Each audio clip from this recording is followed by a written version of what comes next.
is live, and so we had to do a reset from yesterday. So we appreciate the patience, and Leah, thanks for accommodating your schedule, and people can pop in and out as we go.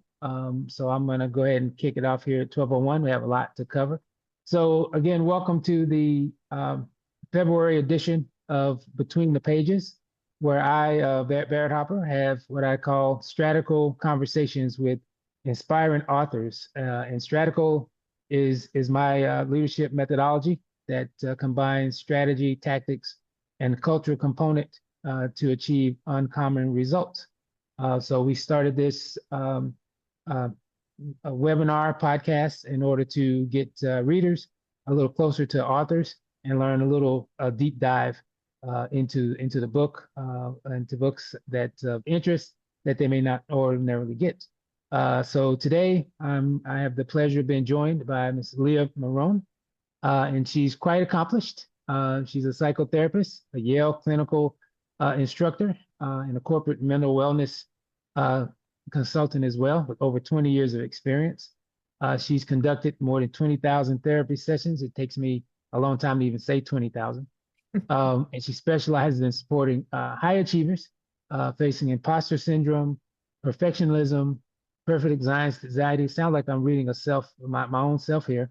Um, but, she, but she's definitely worked with organizations on burnout prevention and boundary setting, et cetera, et cetera. And I could go on and on just talking about her accomplishments. But today we're going to be talking about her latest book, Serial Fixer. And Leah, welcome to the program. Well, thank you. I'm very excited for our conversation today. Great, great, great. Well, we're going to jump right into it. As I said, we're going to have a conversation and let you do kind of a deep dive into the book. So the first question I have for you, in the book, you mentioned quite a bit about being a D1 athlete, and you also mentioned some things about marathoning and marathon training, and being prepared. How did those experiences play a role into the book itself? Yeah, I mean, I think when we, talk about our physical health, right? And, training for things, we talk about reps. We have to get our repetitions in order to get that mind-body alignment, to, build stamina, to build resilience, to kind of gain that trust, physically. And I really try to replicate that and kind of use that notion of the word reps and repetitions and how it really aligns also with our mental and emotional health and how we have to get repetitions and almost invite the discomfort and the unknown in order to build self-trust and kind of gain new mental muscles, if you will. So I think it's very aligned. Okay. No, no, great. Thank you for that. But also in Serial Fixer, you talk about over functioning as a leadership liability, kind of disguised as strength. I found that pretty intriguing. So how does serial fixing quietly undermine culture and long-term performance? Yeah, I mean, I see it all the time in relationships, just overextending. I think taking a little bit of information that someone has maybe shared or that you're observing, and then filling all the gaps and quickly solving and fixing, and almost like taking ownership of things prematurely. And I really do think, with all the talk around burnout, over the past few years, which rightfully so, I feel like we've missed this key ingredient of how we show up to conversations and exchanges and in relationships. And when we come in and we have this aim to fix and solve, and again, I think take ownership and kind of lead with this, okay, if you're okay, then I'm okay. And I'm confirming to myself that I'm productive and I'm good at my job or I'm good in my role. It's kind of missing this balanced approach, I think, to relationships and also having people keep ownership of their hurdles and struggles, especially as leaders. When we jump in and we try to fix and solve things, we are creating these micro codependencies and we are almost omitting the opportunity for people that we're leading, that we're empowering or aim to empower to get their repetitions in under their belt and to go through the processing skills that's involved with gaining self-trust and improving and gaining traction as a professional. Okay. No, thank you, Leah. Now, one of the things I noticed myself, I do this a lot, and you mentioned this in the book also.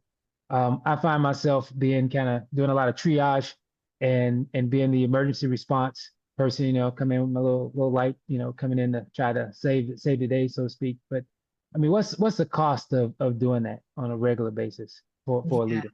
Yeah. I mean, again, it generally comes from a good place, right? So let's not undermine that. But I think it's lacking patience. It's kind of like, you know what? I see this situation. I get a little bit of information. I'm going to put it through all my filters. I'm going to project exactly what needs to happen. I'm going to take ownership of this and I'm going to structure it. And you can see that that's very taxing. Number one, it takes a lot of your own internal Right. resources. And then people, sometimes even unbeknownst to them, see you as this person that they can bait, as this person that they can drop these little hints or emotions or information, and that you will fall into this role of a fixer and just start to structure, to take ownership. And you can see that that's when leaders are kind of in this mode of putting out fires, of just like, what do you need? What do you need? Here, I can do it. Yep, I'll solve this. I'll fix that. And they don't have time to get their Right. things done, to look internally, or to even practice being present because they're letting all these external things bait them and kind of, it's you're in a high urgency mode all the time, and that's very taxing on us as humans. Yeah, and so I find myself as being kind of at a crossroads, right? So sometimes I think I'm there to solve a problem, and then I'm trying to support and kind of coach and kind of serve my team. So how do you kind of touch in the book to make a distinction between those two, so you're not going the wrong path as a leader per se? Yeah, I think that's great. I think anytime it's a concrete thing, like, where is this? Who do I talk to with this? Those are, yeah, you answer those. You answer those. You fix that. It's a very concrete thing. But if someone's coming to you and there's kind of emotion interwoven in it, they're stressed, they're frustrated, they're confused, they have this kind of continuous hurdle or something standing in their way that they, can't seem to progress, and get over, that right there as a leader is like, I need to go in this support, don't solve mode. I need Mm. to create space for this person to have some opportunity to process it. And really, how you start with that, Barrett, is by validating first. I think Okay. when we jump in again and say, oh, well, this happened to me 3 years ago, or you know what, I'll just email so and so, or let me just handle this, or just do X, Y, and Z. We know as leaders, you may have the best advice under the sun, but if people don't have their own flavor added to it, or they don't have Okay. ownership with it when they leave your office, their activation is going to be delayed or not happen at all. So as leaders, we Okay. start with validation. We may not agree with what they're saying. We may know exactly what they need to do, but we start with validation, which can come as paraphrasing, which can come at pulling out the emotion and say, yeah, you really have been challenged this week, which can Yeah. come right there of you refraining from grabbing the tangled mess and prematurely relating, giving advice too quickly, or fixing and solving. That right there will integrate that pause that is needed for that person to keep ownership of what is theirs while you're supporting. Okay. So sometimes, being a fixer, a serial fixer, as you say, becomes something you're conditioned to do, right? You have sometimes you're rewarded by doing that. You're accountable for results. So if you don't fix it and it doesn't get done, well, the buck stops with you. So it comes back to you. So, and it doesn't seem as though you're really making a choice whether to fix or not, because it's just kind of what you do. So why is it so hard to make a differentiation between being conscious or just being par for the course? Yeah, you made such a good point because oftentimes we kind of then fuel that role that we're in. And if we immediately change that up, people around us will be confused. And then I Mm. think the strong association that we've made internally of, if I don't step in, if I don't solve this, if I don't, be still maintain and be the go-to person for everyone, am I good at my job? Am I Uh, being productive? Am I actually a good, human? Like, we start to kind of challenge our worth. And so it's hard to make these shifts. And it's not, that then you become this passive person. But this is why I think so many times people, build resentment. This is why so many times mm. leaders become cyclically exhausted, or parents become cyclically exhausted, because there's not this balance of like, helping and serving and being, kind of empathetic towards others, which we need even more today now than ever. But we're not giving ourselves that same courtesy. And that's where people, I think, do Okay. feel that resentment build, and that kind of, I'm putting so much into all these relationships and I feel like I'm not getting much back. What gives? Yeah, absolutely. So also in the book, you mentioned quite a bit about setting boundaries, and Hmm. that's personally a struggle for me in every aspect of my life, setting the appropriate boundaries that I'm functioning in. So for someone who sees, okay, I'm a serial fixer, I'm always coming in to save the day. I mean, what is an internal boundary that they need to kind of to kind of level set before they start setting external boundaries? Right. I'm sorry. Can you say that last part again? It cut out. Oh no, I'm sorry. Yeah, so what internal boundaries does a serial fixer need to set for themselves before they Mhm. start setting external boundaries for anyone that they have to deal with? Right. So I think that first of all, the internal boundaries is we have to be pretty real with kind of the internal conflicts that we're having. So what I mean by that is like understanding that there's a part of you that might maybe is aiming to please. There's a part of you that is knowing that, wow, I am, going a mile a minute. I'm putting myself out there. I am overextending. But there's another part of you that's maybe the critic or the pleaser that's like, but if I don't, then I don't know if I'm a good person. If I don't do X, Y, and Z, then I don't think people are going to like me. And so it's really understanding. It's like self care. We know we should be setting these boundaries. We know we should be doing certain things. But then Okay. another part of us challenges it and makes us maybe feel guilty for taking this time, or maybe says, no, you don't need it because if you do, then you're not going to be available for this person. So it's really understanding these conflicting parts that we have and really then making an effort to, once you understand that, that's when you can try to soothe these parts, you can align with these parts, and only then can your external boundaries actually be maintained and be healthy.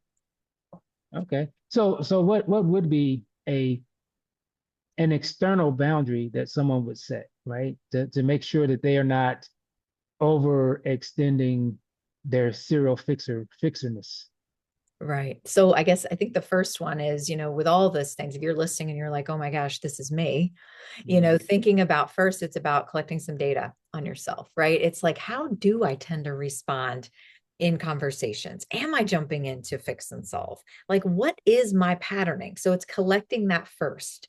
And I Mhm. think some of one of the main external boundaries you can start to set, especially if we look at it from a leadership perspective, is integrating that pause, integrating that Okay. validation, right? And really challenging yourself to not jump the gun and prematurely give advice, take ownership of something, or just immediately relate.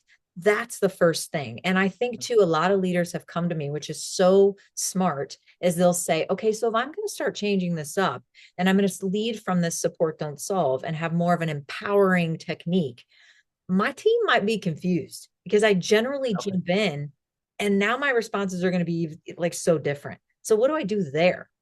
And that's a wonderful question. And that's when you, as a leader, you access a little bit of vulnerability and say, you know what? I've noticed Mhm. that when you come to me for our one-to-ones week after week, we're having a similar conversation. And I feel like I'm jumping the gun and not trusting you enough to kind of work through some of these things.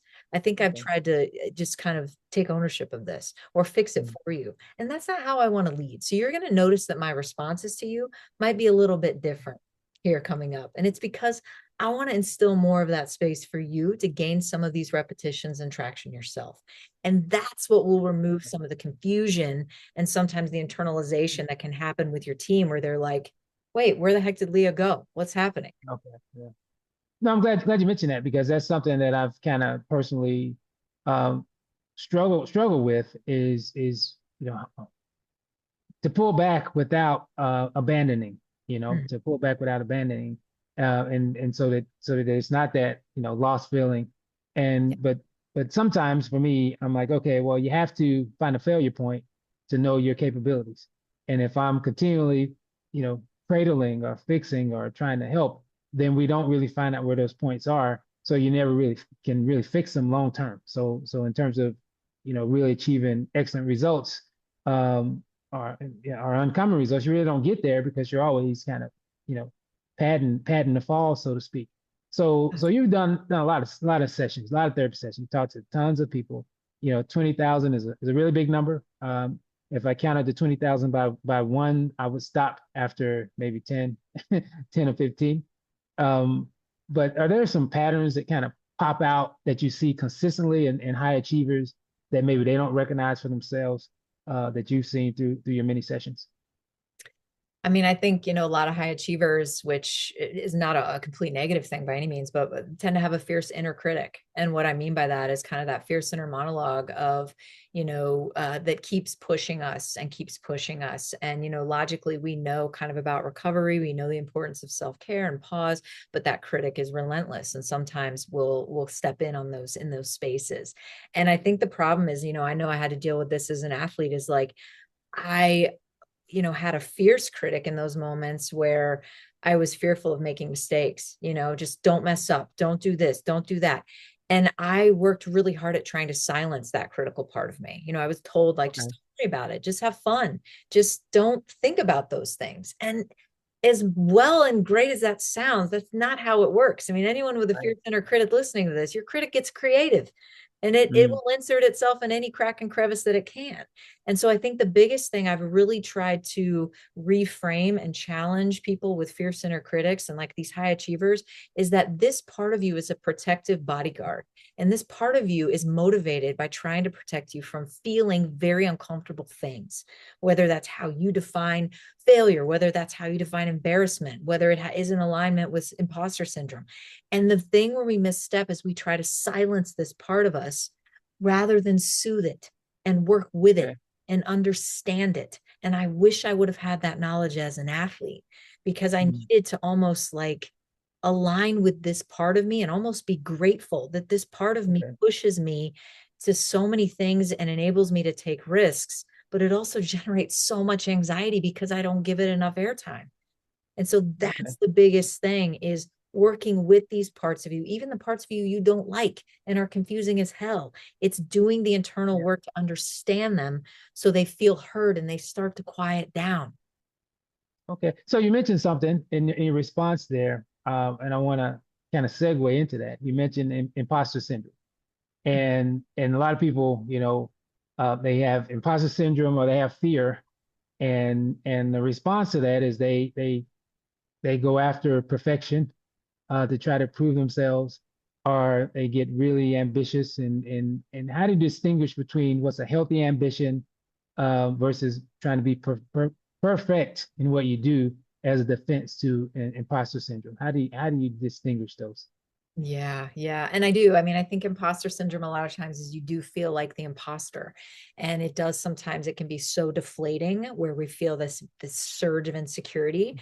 And then we kind of get this momentum where we get this kind of ego boost where it's like, no, to hell with this. I'm gonna Yeah. rise hard. But I do think it's again understanding what these conflicts and these parts of you are trying to tell you, are trying to protect you from. And I think when we strive, we know logically, like, nobody's perfect. Life isn't perfect. But sometimes there are very intense parts of us that are not on board with that logic, right? And Yeah. they are like, no, no, no. You need to deliver correctly all the time. You need to say exactly, be perfect with your execution. If you don't Mhm. do this, then something's going to happen. And perfectionism is that fear behind the unknown, is that Yeah. fear and lack of self-doubt that we are not going to be able to recover if something doesn't go according to plan, or that if we feel something uncomfortable. And oftentimes, Right. when I've been in chapters where perfectionism is fueling and it's fueling very strong, I have learned now to ask myself, like, what am I not trusting within myself? Mhm. Why am I going to such lengths to really uncover every possible scenario, to put myself in this mindset that's causing me to futuristic think everything or ruminate about the past? What am I not trusting that if something happens that I'm not going to be able to pull out of? And that right there is a wonderful Okay. framework to bring you back to the present and in more alignment with yourself rather than like chasing something that you haven't even defined yet. Okay. So one of the things that I noticed, I felt when I was reading the book, and I read, lots of similar type of psychologies. I saw a lot of tools, that were presented, that could be very, very helpful, to me. And one of the tools that I found very, very compelling, and you talked about doing micro resets, for high performance. Because a lot of times I'm going back to back, different meetings, different, venues, even at work or even personal, and I'm constantly making decisions and constantly feel like I'm the fixer person, right? And there's a lot of fatigue, that comes with that. So what does a true reset actually look like? I mean, can you describe that for us? Absolutely. And it is. I mean, a lot of us are out of shape when it comes to being present, right? We like kind of how you mentioned, and you're far from alone, where it's like even today, we do fill every crack or crevice transition with something that our mind is associated with being productive. And generally, that's something that's highly stimulating. So when we're walking to our car, when we're walking from the living room to the kitchen, we generally have our phone out. We're checking email, we're looking at news updates, we're doing something that our mind can sign off with being productive to hopefully get ahead so we can fully relax later. And then we fill that as well, or we multitask when it comes to our relaxation. And so I really like the idea, when it comes to self care, it's not all or nothing. It's not about burning it at both ends, Monday through Friday, and then staying in bed Saturday and Sunday. Like it's not all or nothing. And so Right. looking at getting in shape and getting repetitions with being present and capitalizing on some of the many transitions that we have integrated into every day. We're constantly integrating and transitioning, whether we go 10 steps or we're getting our car and we're transitioning to a physical location. Thinking Okay. about using some of these as opportunities to just practice and get in shape with being present, with looking around you, with acknowledging what's happening, how you're, involved with your current environment, or even just a quick self-reflection of like, how am I doing? How does my body feel? How debriefing yourself on the last meeting. We don't Right. do this enough. And then we're walking around with these full balloons, and the last little puff of air would pop. Okay. Yeah. So that's the biggest thing is self-care doesn't have to be these lavish, these resets don't need to be these lavish things where you spend a lot of money and Mhm. time and, it's all or nothing. It's just capitalizing and being smart with what your day actually has interwoven in it. Okay. So for me, when I get a chance to work out or run, which I do most days, that's kind of like a reset for me. Mhm. And so I'll walk. So I may during my lunchtime go for a walk and just to not to clear my head, just to disconnect and such. That's kind of my method. But how can the micro resets kind of prevent someone, a high achiever, from burning out before they even recognize that they're on that path? Yes, that's a great question because I'm sure some people heard you say, so I just during the middle of the day, sometimes I'll just go for a walk. And as much as people heard that and thought, oh, that's a great idea, sometimes what prevents them from actually doing that is their critics saying, no, no, no. If you take a walk right now, you're going to fall behind. What if you're not available and somebody tries to reach out to you and then they think you're lazy or you're not, part of the team as much as they thought you were, or an email comes in and you don't know how to do it. You're in this like urgency mode, and that critical part of you doesn't trust that if you step away for 10 minutes and stretch your legs and change up your blood flow, that you're not something catastrophic is going to happen. And so it's understanding that, and it's using these little, almost like viewing them as little experiments where you're like, you know what, I'm going to fight through this. Critic, come with me because I know you will. We're going to Right. go on this walk and we are going to assess and collect data if something catastrophic did actually happen. And as I'm saying this, that most of Yeah. you try this, you're going to feel better. You're going to feel a little more energized and you're going to come back to work. And you might actually be way more productive in the afternoon than you thought because you give yourself that courtesy of a reset. But all of your parts are not going to be on board from the get-go because of Right. those go, go, go, parts of you. And that's where we have to experiment a bit. And once those parts of you realize, wow, when you do actually turn off your computer at this time, when you do take a walk, when you do go to bed at this time, you actually feel better, or this actually works out well. And that critic and those doubters within you will start to be in alignment with you and start to calm down. Okay. Oh, thank you, Lee. I'm definitely enjoying the tidbits and again being able to go between the pages with you on Serial Fixer. So thank you again for joining me today. But have another question, and it's kind of a two-parter, and then I will turn to the chat for any questions that our attendees have. So if you have a question that you want to ask for Leah after I ask this one, please type it in the chat and we'll address it before we wrap up here. So we talk about serial fixing and how that is not really a good thing. So let's take a scenario where an entire leadership team stops serial fixing. What? So this is the two-part question. Number one, what does that look like? when everyone stops, running in and trying to save the day. And then how does that really shift the ownership, accountability, and such throughout the organization? How would you, uh, what does that look like? Yeah. So I think first and foremost, there is going to be a shift. And with any behavioral shifts, with any kind of structural shift, there was kind of this like, whoa, what's happening? But I think, if everyone was on board with this and it's not working in isolation, it's not just like, well, that's yours, that's not mine. That's not what we're prescribing here. But it is kind of, when people stop serial fixing, they truly listen. They start to truly listen to each other rather than jump the gun and Mhm. take all the information and immediately put it through their filter. We start to listen. Collaboration goes up. Half the people that are picking up the mess, that are kind of 5 steps ahead, that are operating on turbo speed, and maybe some that get to kind of like sit back and watch the others scramble, it becomes a little more even. Or guess what else it does? It ignites people that feel like they don't really have much of a purpose, or they're not collaborating, or they don't feel like they have much Yeah. ownership. Sometimes it can ignite these people, or they find another spot somewhere else because culturally that wasn't a good fit for them.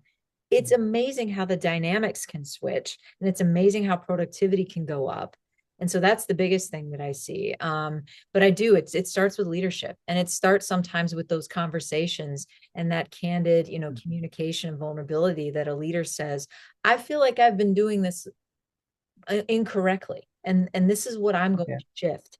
And we'll start to see people become more calculated with their presentation when they come in and almost dump messes on people's desks. They're going to be more calibrated with, hey, this is where I'm at, this is what I need, what do you suggest? And the communication will be so much more efficient, and the culture will enhance. Okay. No, thank you for that. I don't have any questions right now in the chat, but I do have some other follow-ups I think that I have for you, Leah. Oh, wait, maybe I have some. Shayna asked, what are some of your go-to micro reset questions that you ask yourself to recenter?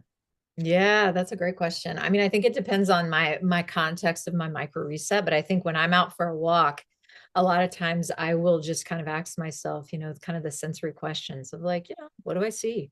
What do I smell? What's the temperature like? And just really those grounding, very basic, elementary questions that bring you into the present moment, because oftentimes we are stuck in futuristic thinking or rehashing the past. And so anything that can bring me into the here and now, like even just finding certain colors as you're on your walk or in the car, or like just pausing and connecting with what's around you. Those are my go-to things that really bring me back, I think, to kind of those recentering effects. I think another thing, when I'm feeling kind of more overloaded, or I feel like stress is at a higher level and I'm stewing about something and I am trying to reset myself, I'll ask myself questions like, what can I control? What are my options right now? What is my role, or what is mine? What do I have ownership of? And what do I need to let go of? What am I not trusting? Like those are such grounding questions, I think, when you're very much in your head and trying to debrief or prep for something, that brings it back to the present and what's yours, and kind of just automatically kind of diffuses some of those anxiously driven thoughts and what ifs. Okay. Thanks for answering that.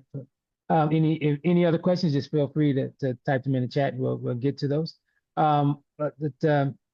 Serial Fixer to me, that I highly recommend the book.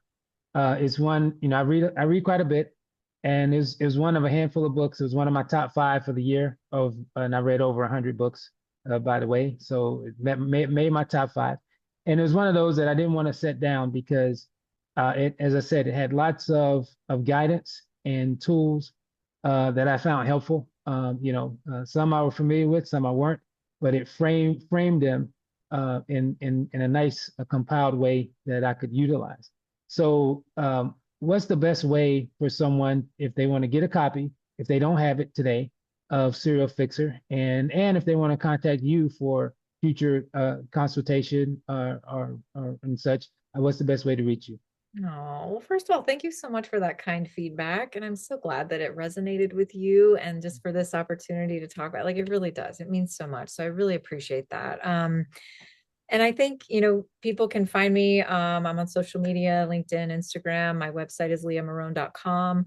And you can go to Serial Fixer. You can find that from my website, but anywhere that you buy books online, it's there.